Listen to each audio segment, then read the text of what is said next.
My home, your home. What may seem like a perfect home for one person may not suit another person at all. Is that true for people as well as for mice? Once upon a time, there was a little mouse called Misty. He lived in the country. One day, he asked a little mouse called Sonu from the city to visit him. When Sonu arrived, they sat down for dinner. Misty gave him barley and grain to eat. Sonu was surprised. Really? He said, You do not eat well at all. You should see how I live.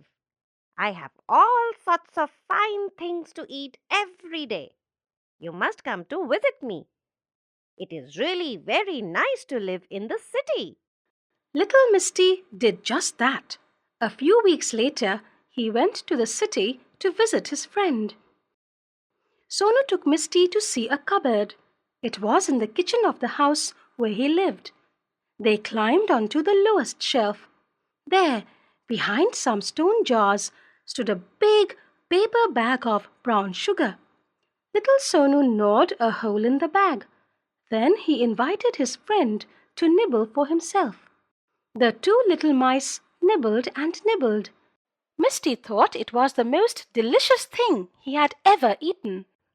How lucky Sonu is, He thought as he ate. Suddenly the door opened with a bang. The cook, Mary, wanted to get some flour, Run! whispered Sonu. They ran as fast as they could. They rushed into the little hole from where they had come in.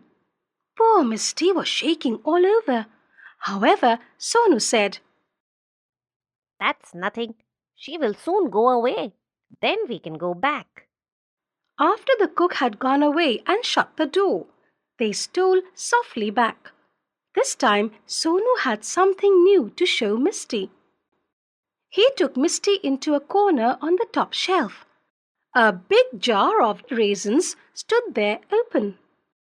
After much tugging and pulling, they got a large dried raisin out of the jar onto the shelf and began to nibble at it. This was even better than the brown sugar.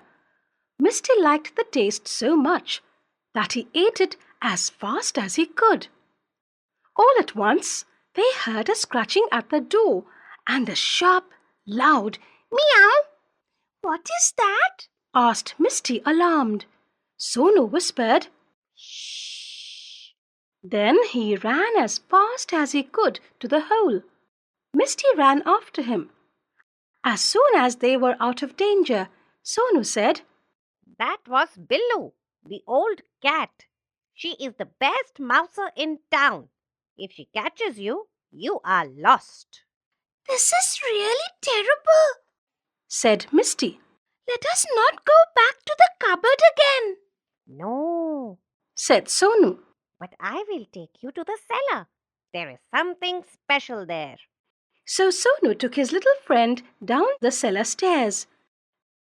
They went into a big cupboard where there were many shelves. On the shelves were packets of butter and sugar. There were tins of grains and dals. Overhead hung bunches of onions, and there were spicy pickles in jars standing about. It smelled so good that it went to little Misty's head. He ran along the shelf and nibbled at some grain here and a bit of butter there until he saw an especially rich, very delicious smelling piece of coconut on a funny little stand in a corner. He was just about to put his teeth into it when Sonu saw him. Stop, stop! Cried Sonu. That is a trap! Misty stopped and said, What is a trap? That thing is a trap! said little Sonu. The minute you touch the coconut with your teeth, something comes down on your head. Then you're dead. Little Misty looked at the trap, and he looked at the coconut, and he looked at Sonu. If you'll excuse me, He said, I think I'll go home. It's nice to have brown sugar, raisins, and butter, but I don't want to be frightened to death all the time. I'd rather have barley and grain to eat and eat it in peace and comfort. So Misty went back to his home, and there he stayed for the rest of his life.